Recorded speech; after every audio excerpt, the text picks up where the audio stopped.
Hello student, मैं अर्चना त्रिपाठी स्वागत करती हूँ आप सभी का अपने यूट्यूब चैनल पर।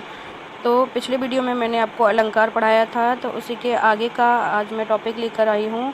तो पिछले वीडियो में मैंने आपको बताया था कि अलंकार किसको कहते हैं, इसके कितने भेद होते हैं और इसकी परिभाषा क्या होती है। तो आज मैं आगे का पढ़ाऊँगी कि जैसे मैंने बताया था ना आपको कि अलंकार के मुख्यतः दो भेद होते हैं, शब्दालंकार और अर्थालंकार। और वैसे तो इसके तीन भेद होते हैं, मैंने ये भी बताया था कि वैसे तो इसके तीन भेद होते हैं और एक भेद होता है उभय अलंकार। तो उभय अलंकार वह होता है जहाँ पर शब्दालंकार और अर्थालंकार दोनों की विशेषताएं पाई जाती हैं, वह उसको माना जाता है कि उभय अलंकार, उसको कहते हैं उभय अलंकार। तो मुख्यतः जो इसके दो भेद हैं, शब्दालंकार और अर्थालंकार, तो उसको हम पढ़ने वाले थे। तो आज मैं आपके लिए लेकर आई हूँ शब्दालंकार के भेद। शब्दालंकार क्या होता है, शब्दालंकार किसे कहते हैं, इसकी परिभाषा और इसके भेद आज हम पढ़ने जा रहे हैं इसको। तो स्टूडेंट, अगर आप मेरे चैनल पर नए हैं तो प्लीज़ चैनल को सब्सक्राइब करिएगा और लाइक एंड शेयर करिएगा। बढ़ते हैं आगे की ओर। तो शब्दालंकार के भेद जो हैं वो मैंने पिछले वीडियो में आपको बताए थे कि शब्दालंकार के तीन भेद होते हैं। पहला मैंने बताया था आपको अनुप्रास अलंकार, और दूसरा बताया था अनुप्रास बताया था और यमक बताया था, और इसके बाद में तीसरा जो बताया था वो मैंने बताया था, तीसरा इसका भेद था वो था श्लेष अलंकार। तीसरा अनुप्रास जो था, दूसरा अलंकार जो था उसको मैंने बताया था श्लेष अलंकार। तो ये तीन भेद मैंने पिछले वीडियो में आपको बताए थे कि शब्दालंकार के ये तीन भेद होते हैं। कौन कौन से? अनुप्रास अलंकार, यमक अलंकार और श्लेष अलंकार। तो आज मैं पहले तो आपको ये पढ़ाऊँगी कि शब्दालंकार जो है तो इसकी परिभाषा क्या है, शब्दालंकार की परिभाषा क्या होती है, और इसके भेद में एक एक करके सारे बताऊंगी डिटेल से। अनुप्रास अलंकार, यमक अलंकार और श्लेष अलंकार, सबकी परिभाषाएं उदाहरण सहित मैं आज आपको बताऊंगी। तो बढ़ते हैं आगे की ओर, आगे देखते हैं। इसका जो पहला भेद है वो मैंने बताया था अनुप्रास अलंकार। शब्दालंकार के भेद का जो पहला भेद है वो मैंने आपको बताया था कि अनुप्रास अलंकार है। इसका पहला भेद जो है वो अनुप्रास अलंकार है। तो इसकी परिभाषा क्या होती है, आइए देखते हैं इसकी परिभाषा। तो इसकी परिभाषा है, वर्णों की आवृत्ति को अनुप्रास कहते हैं। वर्णों की आवृत्ति को अनुप्रास कहते हैं। तो वर्णों की आवृत्ति कैसे कहते हैं, किसको कहते हैं? जैसे किसी वर्ण का एक से अधिक बार आना, किसी वर्ण का एक से अधिक बार आना यह आवृत्ति कहलाता है। बार बार आना इसको कहते हैं आवृत्ति। वर्ण कहने से स्वर और व्यंजन दोनों का बोध होता है। वर्ण में दोनों ही, जैसे वर्णमाला होती है हमारी, तो वर्णमाला में स्वर और व्यंजन दोनों ही आते हैं। तो वर्ण का मतलब है कि इसमें स्वर और व्यंजन दोनों का ही बोध होता है, दोनों ही आते हैं। इसमें स्वर भी आते हैं वर्णों में, वर्णमाला में, और व्यंजन भी आते हैं। किंतु स्वरों की आवृत्ति में यह आवश्यक नहीं है कि उनसे जुड़े हुए स्वर भी बराबर मिलें। क्या कह रहे हैं कि यहाँ पर जो भी वर्ड आएगा तो उनमें जो व्यंजनों की आवृत्ति होगी तो उसमें यह आवश्यक नहीं है कि उनमें जो भी स्वर मिला हो वह बराबर एक सा ही हो, एक जैसा ही स्वर मिला हो, ऐसा आवश्यक नहीं है। यानी कि जहाँ पर व्यंजनों की आवृत्ति बार बार हो रही है तो वहाँ पर ज़रूरी नहीं है कि स्वर भी एक जैसा ही आए। लेकिन कहीं कहीं पर ऐसा भी होता है, ये भी माना गया है कि कहीं कहीं पर जो है वह स्वर भी मिल जाते हैं। किसी किसी जगह पर ऐसा माना गया है कि किसी किसी जगह पर स्वर भी मिल जाते हैं। यानी कि आपको जो सिंपल और सादी भाषा में मैं आपको पढ़ाऊँ तो जहाँ पर वर्णों की आवृत्ति बार बार होती है उसको कहते हैं अनुप्रास अलंकार। क्या कहते हैं? अनुप्रास अलंकार। जहाँ पर एक ही वर्ण की आवृत्ति एक या एक से अधिक बार होती है तो उसको कहते हैं अनुप्रास अलंकार। देखिए तो इसके बारे में क्या कहा गया है, इसके बारे में कहा गया है, देखो मैंने ये बनाई है, आपको पसंद आए तो आप इसको याद कर सकते हैं और इसको नोट भी कर सकते हैं कि स्वर का सम्मेलन जहाँ चाहे होए न होए, व्यंजन की समता मिले अनुप्रास है सोए। जहाँ पर व्यंजन समान मिल जाते हैं, जहाँ पर व्यंजन समान मिल जाते हैं, यानी कि जैसे आ ए आता है, या मा आता है, या का आ जाता है, जहाँ पर यह व्यंजन जो होते हैं वह समान हो जाते हैं, मतलब एक ही कोई भी एक व्यंजन जो है तो वहाँ पर कई बार आ जाता है तो वहाँ पर हो जाता है अनुप्रास अलंकार। वहाँ पर हो जाता है अनुप्रास अलंकार। यानी कि स्वर का सम्मेलन जहाँ चाहे होए ना होए, अगर स्वर उसके मिले या ना मिले, जैसे किसी पर ऊ की मात्रा है, किसी पर ओ की मात्रा है, लेकिन अगर व्यंजन एक ही है, यानी कि एक ही माँ आ गया तो में आ गया, मुँह आ गया, मुँह आ गया, तो वो वहाँ पर है, तो वहाँ पर स्वर जो हैं वो अलग अलग हो गए हैं, मात्राएं जो हैं वो अलग अलग हो गई हैं, लेकिन हमारा जो व्यंजन है वो एक ही है माँ। तो स्वर का सम्मेलन जहाँ चाहे होए ना होए, अगर स्वर मिले या ना मिले, लेकिन व्यंजन की समता मिले, अनुप्रास है सो। ये जो है ये ऐसी बनाई है इसकी चौपाई टाइप में, ताकि इसको याद करने में आसानी रहे और पढ़ने में भी इसको आनंद आता है। तो क्या कह रहे हैं कि जहाँ पर एक ही वर्ड की आवृत्ति एक से अधिक बार होती है तो उसको कहते हैं अनुप्रास अलंकार। एक बार फिर से सुनिएगा, जहाँ पर एक ही वर्ड की आवृत्ति एक से अधिक बार होती है तो उसको कहते हैं अनुप्रास अलंकार। तो इसमें क्या होता है, कभी कभी स्वर मिल जाते हैं और कभी कभी स्वर नहीं मिलते हैं। तो स्वरों से हमें मतलब नहीं है, हमें मतलब है यहाँ पर व्यंजन से। तो व्यंजनों की समता होनी चाहिए, यानी कि व्यंजन जो है वो एक से अधिक, कोई भी एक व्यंजन, कोई भी एक वर्ड जो है वो एक से अधिक बार आना चाहिए, तो वहाँ पर हो जाता है अनुप्रास अलंकार। अब देखिए इसके उदाहरण को हम देखते हैं। जैसे इसमें कहा गया है ना कि स्वर का सम्मेलन जहाँ चाहे होए ना होए, कहीं कहीं स्वर मिल भी जाते हैं और कहीं कहीं स्वर नहीं मिलते हैं, लेकिन जहाँ पर व्यंजन एक जैसे मिल जाते हैं तो वहाँ पर जो है हमारा अनुप्रास अलंकार हो जाता है। तो देखिए इसके उदाहरण की ओर चलते हैं। तो उसके उदाहरण को देकर मैं आपको समझाना चाहती हूँ कैसे। इसका जो उदाहरण है वो है, पहला मैं आपको बता रही, मुदित महीपति मंदिर आए, सेवक सचिव सुमंत बुलाए। तो इसमें क्या है, इसमें अनुप्रास अलंकार है। तो इसमें देखिएगा इस चौपाई में जो पूर्वार्ध में, यानी कि जो पहले ये जो कहा गया है, तो मुदित, यानी कि मुदित में देखिए माँ आया है ना, और मुदित महीपति मंदिर आए, तो मुदित फिर आया महीपति, तो माँ फिर मंदिर आए। तो ये 3 बार माँ वर्ड यहाँ पर आया है, यानी कि इसके पहले में जिसको बोलते हैं पूर्वार्ध, पूर्वार्ध में माँ वर्ड की जो है वो आवृत्ति हुई है। इसके बाद उत्तरार्ध में वह सा वर्ड 3 बार आया है। तो क्या कह रहे हैं, सेवक सचिव सुमंत बुलाए।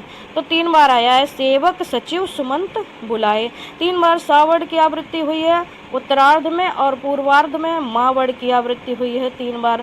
लेकिन इनमें स्वरों का मेल नहीं है। देखो इनमें स्वरों का, जैसे मुदित में मुँह छोटे ऊ की मात्रा आ गई, मुदित महीपति में कोई मात्रा नहीं है, मंदिर में कोई मात्रा नहीं है। ऐसे ही सेवक सचिव, और सेवक में एक ही मात्रा है, सचिव सुमंत बुलाए, सा में छोटे ऊ की मात्रा है।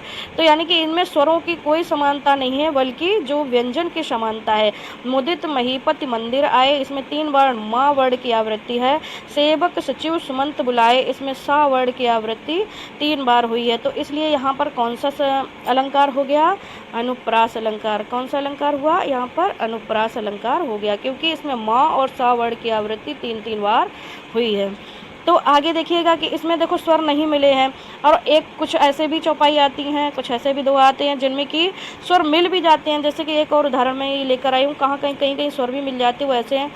देखो, सो सुख सुजस सुलभ मोहि स्वामी, सो सुख सुजस सुलभ मोहि स्वामी। तो अब इसमें क्या है कि सा वर्ड में देखो ये कितनी बार आ भी गया, सुख, सुजस में सु आया है और सुलभ में, यानी कि यहाँ पर तीनों जो वर्ण हैं, सा वर्ण है, इसमें स्वरों का भी मेल हो गया। सुख और सुजस और सुलभ तीनों वर्णों में जो है वो है, इसमें जो स्वर थे वह स्वर भी एक जैसे आ गया, सुख सुजस और सुलभ। तो कहीं कहीं क्या होता है कि स्वर मिल भी जाते हैं और कहीं कहीं स्वर नहीं मिलते हैं, लेकिन मुख्य जो हमारा है वह है वर्ण। तो यानी कि जहाँ पर वर्ण एक से अधिक बार आ जाता है तो वो हो जाता है हमारा अनुप्रास अलंकार। तो देखिए अनुप्रास अलंकार के भी भेद होते हैं। अनुप्रास अलंकार के 5 भेद होते हैं। तो इन भेदों को मैं नहीं पढ़ाऊँगी। अगर आपको बहुत डिटेल में पढ़ना ही है तो आप मुझे कमेंट करिएगा, तो मैं इनकी परिभाषा उदाहरण सहित आपको समझाऊंगी। लेकिन अभी मैंने आपको सिर्फ यहाँ पर भेद बताने के लिए अभी मैं आपको यहाँ पर सिर्फ भेद ही बताऊंगी, इनकी परिभाषा और इनके उदाहरण को मैं नहीं समझाऊंगी। अगर आपको पढ़ना है तो आप मुझे कमेंट कर सकते हैं, फिर मैं इसको विस्तार से पढ़ा दूंगी। तो इसका जो पहला अनुप्रास के 5 भेद होते हैं। तो पहला अनुप्रास जो है वो है छेकानुप्रास, दूसरा जो अनुप्रास है वो है श्रुत्यानुप्रास, और तीसरा जो है वो है वृत्यानुप्रास, और चौथा जो है वो नित्यानुप्रास, और 5वां जो है वो है लाटानुप्रास। ये होते हैं इसके 5 भेद।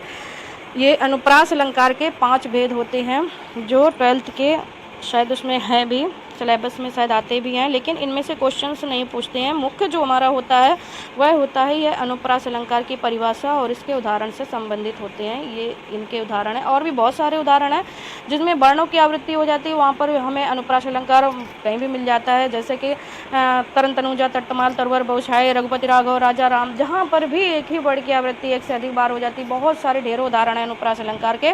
तो आपको केवल ये पहचानना है कि कौन सा वर्ण है जो कई बार आया है इसमें, तो वहाँ पर आपको ये समझ लेना है कि यहाँ पर जो है वो अनुप्रास अलंकार है। बस वर्णों की आवृत्ति से हमें पहचान लेना है कि यहाँ पर अनुप्रास अलंकार है। तो ये तो हो गया अनुप्रास अलंकार। अब बढ़ते हैं आगे की ओर। तो दूसरा जो इसका अलंकार आता है, शब्दालंकार के भेद में जो दूसरा अलंकार आता है वह होता है यमक अलंकार। वह होता है यमक अलंकार, जो दूसरा इसका भेद है यमक अलंकार है। तो देखते हैं यमक अलंकार का। तो देखिए, यमक शब्द का अर्थ होता है दो। यमक शब्द का क्या अर्थ होता है? दो। ये हमें पहचान रखना है, ये हमें याद रखना है कि यमक शब्द का ही अर्थ होता है दो। तो इसकी आइए परिभाषा जान लेते हैं। परिभाषा है, इस अलंकार में एक ही आकार के शब्दों का बार बार प्रयोग होता है। देखिए, ध्यान रखना है ये हमें कि क्या कह रहा है इसमें, कि इसमें इस अलंकार में यानी कि यमक अलंकार में एक ही आकार के शब्दों का बार बार प्रयोग होता है, किंतु अर्थ अलग अलग होता है।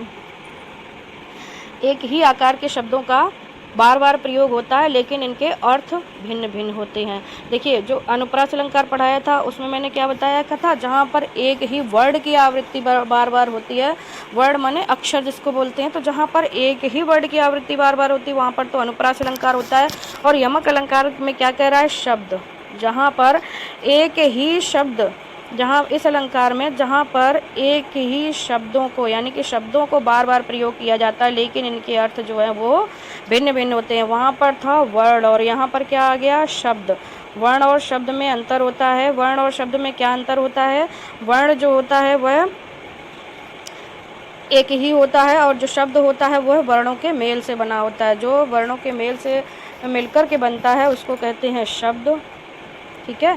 और वर्ण का मतलब होता है एक अकेला, यानी कि अक्षर। जो वर्णमाला होती है, वर्णमाला में जो हमारे जितने भी व्यंजन, स्वर और व्यंजन होते हैं वो वर्ण होते हैं। तो और जो शब्द होता है वह होता है जो वर्णों के मेल से बना होता है, उसको कहते हैं शब्द। तो यहाँ पर क्या कह रहे हैं कि इसमें जो शब्द, इसका जो शब्द का अर्थ है वह होता है दो, यानी कि इस अलंकार में एक ही आकार के शब्दों का बार बार प्रयोग होता है, एक ही जैसे शब्दों का बार बार प्रयोग होता है, और लेकिन उनके अर्थ जो हैं वो भिन्न भिन्न होते हैं। एक ही आकार के शब्दों में जो अर्थ होते हैं वो भिन्न भिन्न होते हैं। देखिए, उदाहरण से समझाते हैं कैसे। पहला जो उदाहरण है ये लगभग सभी बच्चों को पता होता है। कनक कनकते सौगुनी मादकता अधिकाय, या खाए बौराए जग वा पाए बौराए। तो यहाँ पर कनक शब्द जो है ये दो बार आया है, और एक ही आकार का, एक जैसे ये दोनों शब्द हैं कनक, लेकिन दोनों के अर्थ जो हैं वो भिन्न भिन्न हैं। तो एक कनक का मतलब होता है धतूरा, और दूसरे कनक का जो मतलब होता है वह होता है सोना। एक कनक माने होता है सोना, एक कनक माने होता है धतूरा। तो दोनों का अर्थ कैसे अलग अलग है। कनक कनकते सौगुनी मादकता अधिकाय, यानी कि या खाए बौराए जग वा पाए बौराए। एक कनक माने होता है सोना, एक कनक माने होता है धतूरा। तो ज़्यादा सोना पाकर भी आदमी क्या कहते हैं, बौराए, यानी कि पागल हो जाता है। और वह पाए बौराए, ज़्यादा सोना पा करके आदमी बौरा जाता है। और जो धतूरा होता है, या खाए बौराए, यानी कि धतूरा होता है, अगर धतूरा को मनुष्य खा लेगा तो वो पागल हो जाएगा। और कनक माने होता है सोना, और ज़्यादा सोना अगर कोई व्यक्ति पा जाएगा तो वह भी उसको देख करके बौराए माने पागल सा हो जाएगा। यानी कि शब्द दोनों एक हैं, कनक कनक, और दोनों के अर्थ जो हैं वो भिन्न भिन्न हैं। ऐसे ही इसके बहुत सारे उदाहरण दिए गए हैं, जहाँ पर एक जैसे जैसे जान की देहु ना तो तेरे जान की खैर नहीं, ये बोला था। तो इसमें क्या है, जान की देहु, जान की मतलब सीता जी के लिए कहा गया है, नहीं तो तेरे जान की खैर नहीं। तो जान की मतलब, जान मतलब प्राणों की खैर नहीं। तो यहाँ पर एक ही शब्द के शब्द एक ही जैसे हैं, दो बार शब्द आया है जानकी। तो एक जानकी का मतलब होता है सीता जी के लिए, और दूसरी जानकी का मतलब होता है कि जानकी यानी कि प्राणों के लिए। यहाँ पर कहा गया शब्द एक ही है और अर्थ अलग अलग है। ऐसे ये दूसरा उदाहरण एक और है, दीर्घ सांस न ले दुख सुख साई मत भूल, दई दई क्यों करत है दई दई सु कबूल। इसमें देखिएगा दई दई आया है, और दई दई के ही भिन्न भिन्न जो है अर्थ हैं।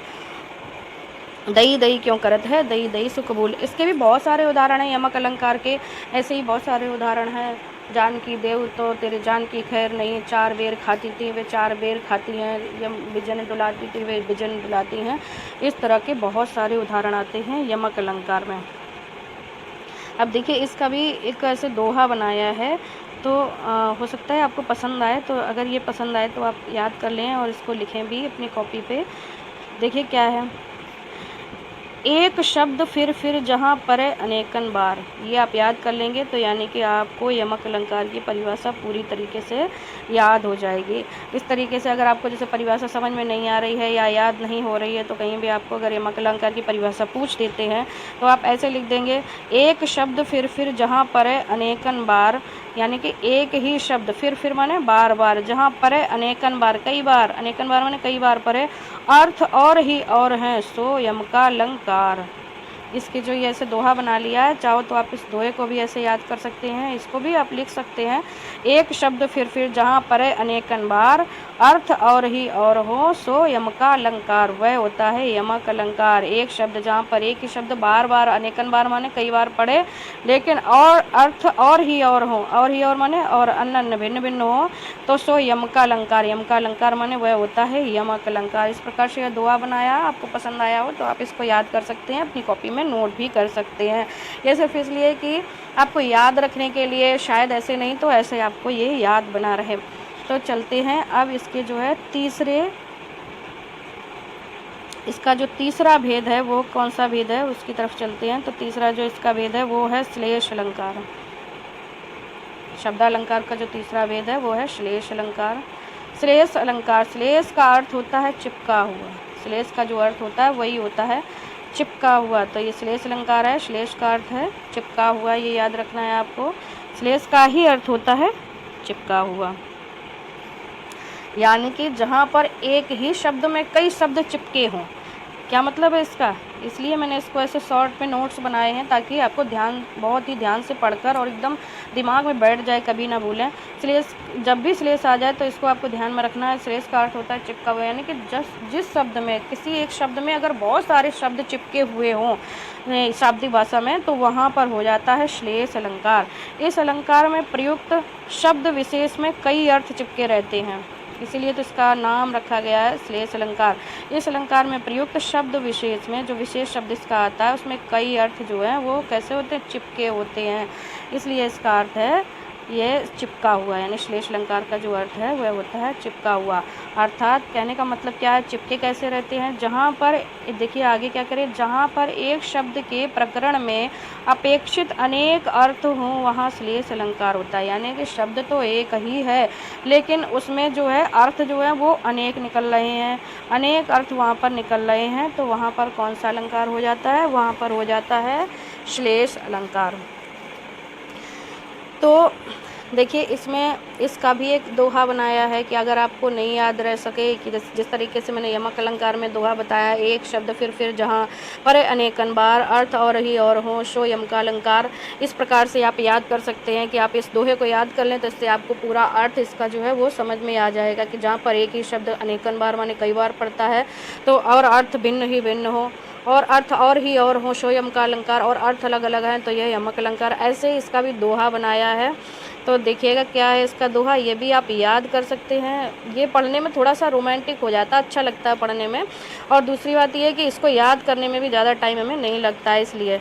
तो प्रगट अनेकन अर्थ हैं एक शब्द से होएं, प्रगट अनेकन अर्थ जहाँ एक शब्द से होएं, ताहि कहत हैं श्लेष कवि द्वैविध होवें सोए।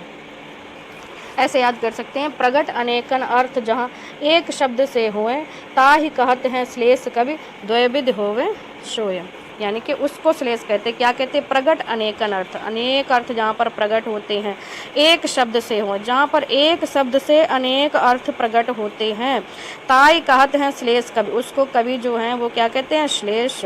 द्वैविध होवे सोय, यानी कि जिसमें दो विधि होती हैं, विधि क्या होती है, दो विधि होवे, यानी कि एक ही शब्द में बहुत सारे अर्थ चिपके होते हैं, बहुत सारे अर्थ निकलते हैं बहुत, तो फिर वहाँ पर हो जाता है श्लेष अलंकार। इस तरीके से ये दोहा भी आप चाहें तो याद कर सकते हैं। देखिए बिल्कुल साफ साफ मैं आपको दिखा देती हूँ।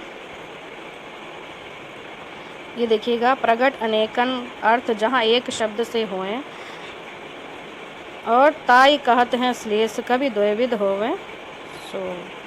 ठीक है, तो यह है यहाँ पर श्लेष अलंकार। तो श्लेष का अर्थ क्या होता है? चिपका हुआ है। तो इस अलंकार में जितने भी शब्द विशेष हैं उसमें कई सारे अर्थ जो है वो निकलते हैं, तो इसलिए यहाँ पर ये श्लेष अलंकार होता है। तो देखिए, श्लेष अलंकार के भी जो है वो भेद होते हैं। श्लेष अलंकार के भी 2 भेद होते हैं। ये मैं आपको पढ़ाऊँगी नहीं, सिर्फ बता दे रही हूँ कि श्लेष अलंकार के 2 भेद कौन कौन से होते हैं। सबसे पहला होता है, एक तो ये होता है आपका अभंग श्लेष और एक होता है सबंग श्लेष। एक होता है अभंग श्लेष और एक होता है सबंग श्लेष। तो ये तो था श्लेष अलंकार, यानी कि इसके जो 2 उदाहरण हैं, ये तो था हमारा श्लेष अलंकार। और इसका जो उदाहरण मैं एक बता देती हूँ। श्लेष अलंकार का उदाहरण, चरण धरत चिंता करत चितवत चारों ओर, शुभरन को खोजत फिरत कवि व्यभिचारी चोर। ये श्लेष अलंकार के ही सारे उदाहरण हैं। और चिरजीवो जोरी जुरै क्यों न स्नेह गंभीर, को घट ये वृषभानुजा वे हलधर के वीर। तो इस तरीके से बहुत सारे ऐसे उदाहरण हैं श्लेष अलंकार के, जहाँ पर एक ही शब्द से बहुत सारे अर्थ निकलते हैं। जैसे कि रहीमन पानी राखिए बिन पानी सब सून, पानी गए न उबरे मोती मानुष चून। यहाँ पर पानी शब्द के भी एक ही शब्द है पानी है, और उसके भी कई सारे अर्थ निकलते हैं। तो यहाँ पर भी हो जाता है श्लेष अलंकार। तो इस तरीके से बहुत सारे इसके उदाहरण हैं। उम्मीद करती हूँ आपको ये वीडियो पसंद आया होगा। ये हमारा आज का वीडियो था अलंकार का, और अगले वीडियो में मैं आपको पढ़ाऊँगी अर्थालंकार, और अर्थालंकार के भेद क्या होते हैं वो मैं आपको अगले वीडियो में बताऊँगी। तो चैनल को लाइक करें, शेयर करें एंड सब्सक्राइब करें, और देखते रहिए वीडियोज़ मेरे।